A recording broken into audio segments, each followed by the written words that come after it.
La colaboración de... Diana, qué gusto recibirte, tenerte acá y escucharte. Gracias, Marcela. Buenos días a ti, a Juan, al auditorio. Un gusto estar con ustedes aquí en el estudio y compartir una semana más de reflexiones que te miraba con atención, Juan, porque justo está muy en sintonía con el último comentario que leíste. Quiero poner sobre la mesa primero como una reflexión y luego un análisis al futuro. Tiene que ver con los riesgos, yo lo he llamado así, de la comunicación emocional, ¿no? Los riesgos que tiene comunicar siempre desde una marca o desde un gobierno, como el ejemplo que voy a poner hoy del gobierno federal. Comunicarte más a la emoción que a la razón del público.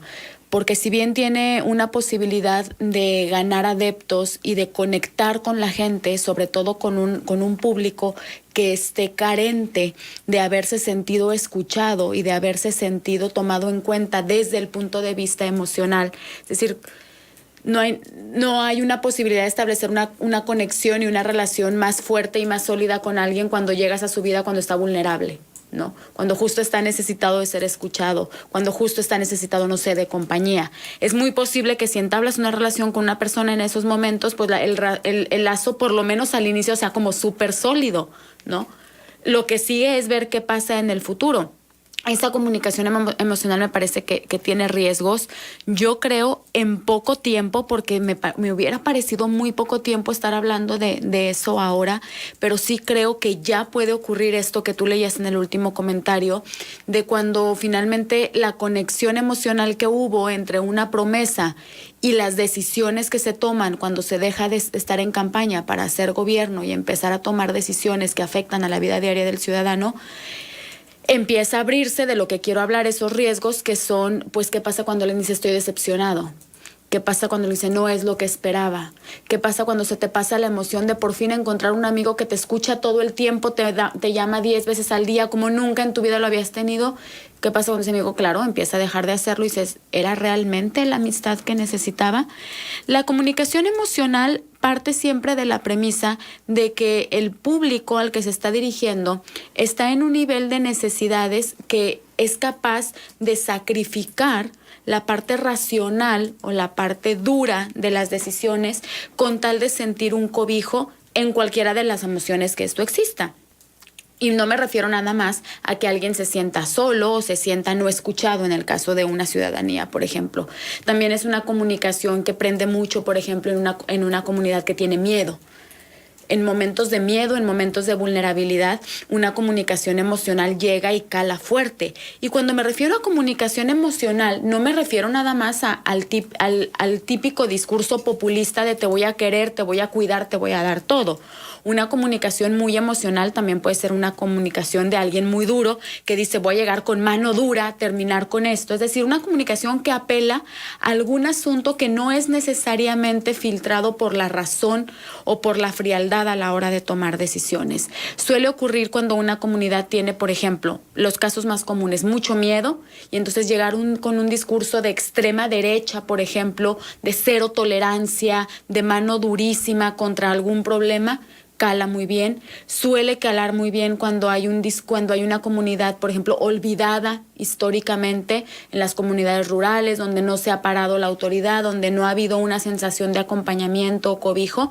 Ahí llega muy bien una comunicación emocional más de tipo paternal, más de tipo gobierno paternalista, a cuidarte, a protegerte. Suele calar muy bien también cuando hay una comunidad como ansiosa de participar, como muy animada, como muy optimista, y entonces llega un discurso como muy conciliador, muy de suma, muy de participación.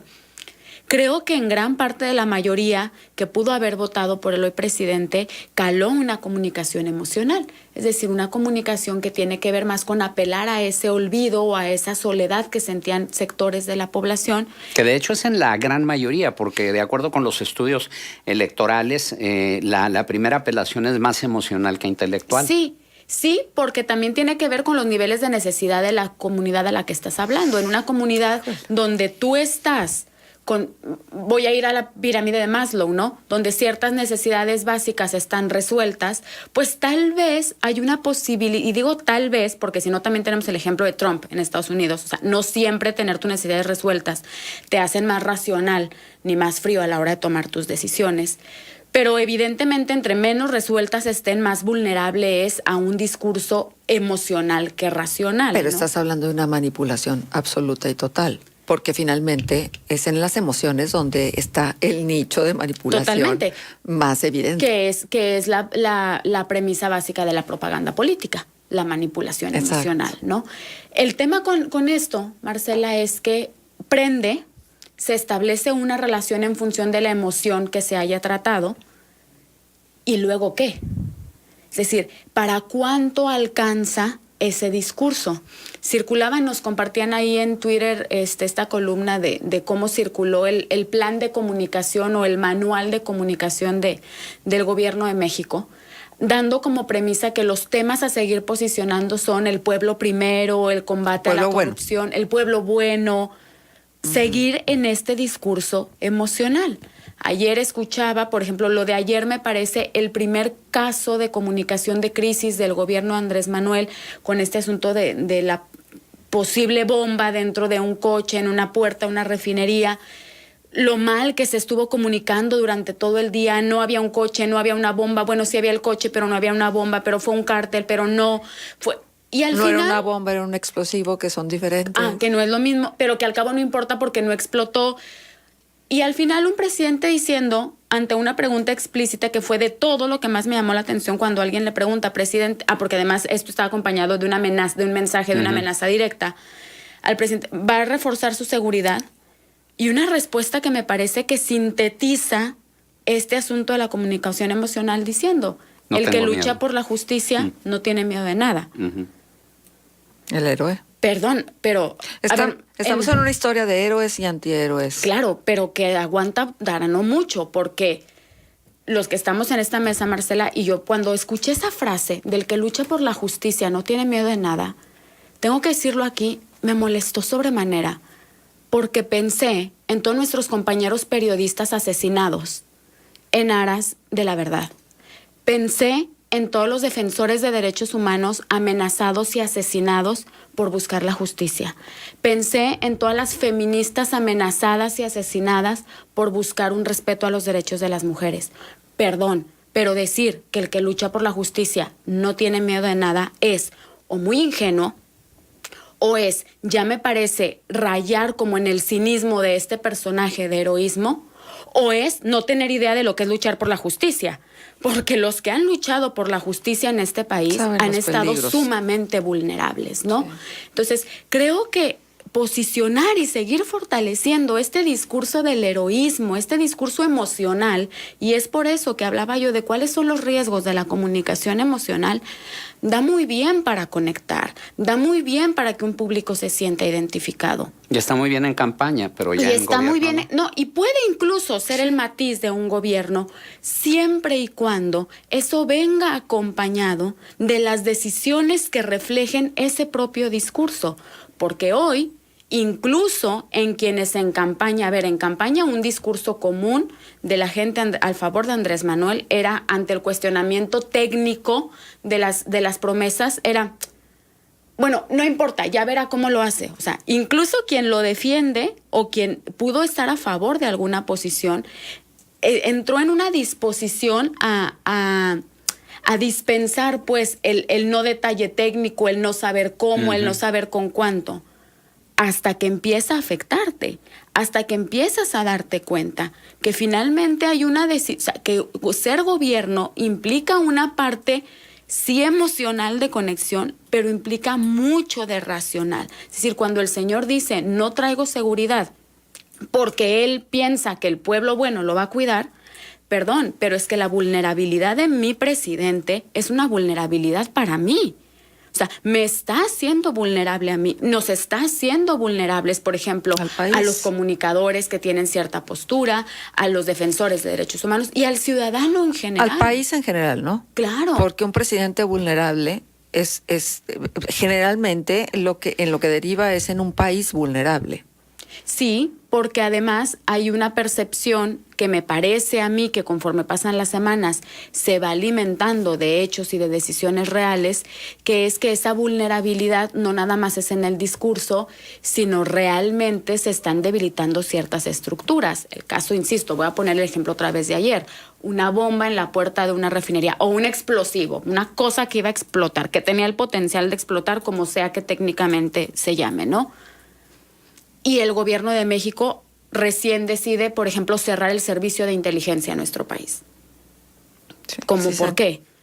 Porque el pueblo bueno nos cuidamos y entonces no necesitamos un servicio de inteligencia en el país. A mí me parece que el presidente va a tener que ir migrando. Yo creo que lo va a hacer a este seleccionar cuáles son los temas en los que no puede seguir como empapando un discurso emocional. Por ejemplo, creo que seguridad nacional no es un tema donde quepa el enfoque emocional de la comunicación. Me parece que seguridad es un tema donde tendrá que migrar al asunto racional, al lado racional. Hay otros donde no. Por ejemplo, me parece que seguramente en economía se va a quedar en el asunto emocional, aunque no todos pudieran estar de acuerdo. ¿Por qué? Porque este discurso de primero los pobres puede seguir calando. Entonces, posiblemente en asuntos económicos se quede en tonos emocionales de defender a los pobres, a los olvidados, que las decisiones no son como bien aceptadas por la mafia del poder. Ahora últimamente escucho mucho esto de los dueños del dinero. ¿Ok? Posible. Y además me parece que ideológicamente sería coherente que en términos económicos se quede en el plano emocional. No así lo veo en seguridad. Me parece que el tema de seguridad tiene otras implicaciones que podrían o que tendrían, esperaríamos, que llevarlo a dar explicaciones más racionales, más duras, más frías sobre las decisiones que se están tomando, ¿no? Y finalmente yo diría, Marcela, que hay que empezar a prender los termómetros de la decepción. O sea, la decepción hay que empezar a medirla. A mí me parece que íbamos a hablar de esto tarde o temprano. O sea, íbamos a empezar a hablar de la gente que, como tu último radio escucha, Juan decía, ojo, voté por Andrés Manuel, sí, y estoy decepcionado. Pero es muy pronto. A mí me parecía para como... la decepción. A mí, es que claro, yo daba por hecho que algún día íbamos a hablar de esto, ¿no? Y a mí me sigue pareciendo pronto. Sin embargo, ya empieza. pero lo que está diciendo el radio escucha es con base en lo que él ya está viviendo. Es decir, él ya perdió dinero en su Afore por una decisión de gobierno, ¿sí? Él ya está viendo las consecuencias de una decisión laboral por la pérdida de empleos. Pero ¿sabes una cosa? Volvemos al tema que tendremos que discutirlo, es primero lo mío y luego lo de los demás, o esa decisión del presidente va a beneficiar a muchos aunque yo tenga que experimentar una pérdida. Ese es un tema súper interesante, porque ese es el discurso como racional de la sociedad, ¿no? El bien de todos por encima de los bienes particulares, siempre y cuando los bienes particulares sean los de enfrente. ¿Sí? Es decir, este discurso, por ejemplo, y funciona de los dos lados, de la derecha a la izquierda y de la izquierda a la derecha. Pero en el caso particular aquí es, sí, claro, primero el bien de todos para atacar a los bienes particulares, mientras los bienes particulares sean aquellos. Sí, pero siempre y cuando vaya congruente el discurso. Es decir, ¿qué es lo que dice López Obrador? Primero los pobres. Esos son los que vamos a proteger, las clases medias, las clases medias bajas. Sin embargo, cuando esas clases medias y esas clases medias bajas se ven afectadas... Habrá que preguntarle si él considera que las clases medias también pertenecen al pueblo bueno. Bueno, sí, yo creo que sí. Lo cierto es que estamos hablando de las mayorías, y en esas mayorías ya hubo trabajadores que se vieron afectados en sus afores. Ya hubo trabajadores incluso que ganan 1 o 2 salarios mínimos que ya se quedaron sin trabajo. Es decir, por los que aboga Andrés Manuel López Obrador ya se están viendo afectados. Yo creo que se va a tardar, o sea, sí coincido en que va a tardar más en calar la decepción. La prueba de eso lo hablamos hace 2 semanas, recuerdan, las encuestas, por ejemplo, con el tema del desabasto de gasolina. O sea, todavía aguanta para que la gente diga, estoy dispuesto a quedarme sin gasolina, estoy dispuesto a hacer larguísimas filas, con tal de que avance el combate al huachicol. No, de hecho ayer todavía se publicaba una encuesta donde lo apoyaban. Claro, la gente sigue estando como dispuesta a ese nosotros en apoyo. No va a ser eterno, no va a ser como muy largo. Y sí creo que ya empiezan pequeños focos de poder prender las alertas para evaluar esto, ¿no? ¿Y qué van a hacer desde el terreno de la comunicación como para callar esas alertas que se empiezan a despertar? De acuerdo a lo que hemos visto en el manejo precisamente de esta, que es una parte fundamental de cualquier gobierno. No, y particularmente en el gobierno de Ajá. Andrés Manuel queda claro que si algo con algún área empezaron bien preparados, era con el tema de Pues comunicación. las benditas redes sociales seguirán siendo benditas. No sé, porque creo que han empezado muy bien, pero desde lo que tiene que ver ellos comunicando. Incluso esto que circuló de cuál es el manual para usar las redes sociales en las dependencias de gobierno, todo está planteado desde la premisa, desde lo que ellos tienen que decir. No veo ahí, por ejemplo, esta parte de cómo van a escuchar, cómo van a interactuar con el ciudadano, cómo van a establecer un puente. No estoy muy segura si seguirán siendo las benditas redes sociales. Hay otra cosa relativamente a favor, que no tiene que ver ni con Andrés Manuel ni con México siquiera, y es que las plataformas, las redes sociales están incrementando de una forma muy importante y me parece que bastante inteligente la posibilidad de que proliferen noticias falsas o noticias sin fundamento. Es decir, y eso es técnicamente posible, o sea, es técnicamente dejar de circular noticias que están en portales apócrifos, que están en portales no certificados, que están en portales que no tienen certificados de seguridad. O sea, eso se puede y eso se está haciendo.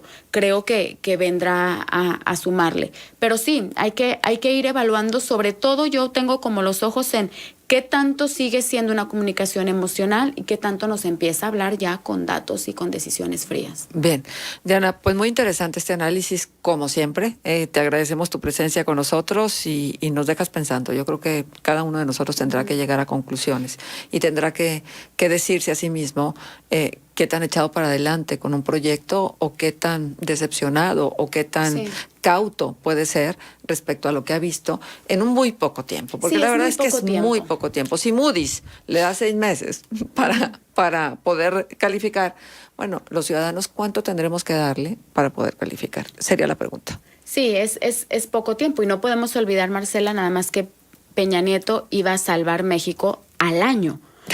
O sea, el vuelo le duró más de un año. Bueno, luego acabó como acabó. Pero el vuelo de la campaña suele durar entre 1 y 2 años. Así que... Bueno, pues ahí nos quedamos. Pues muchísimas gracias Marcela. Diana. ¿Nos dejas un punto de contacto? Claro que sí, estamos en contacto en Twitter o Instagram. En ambas redes estoy como @Diana Torres. Diana es con Y, 2 S al final. Sí.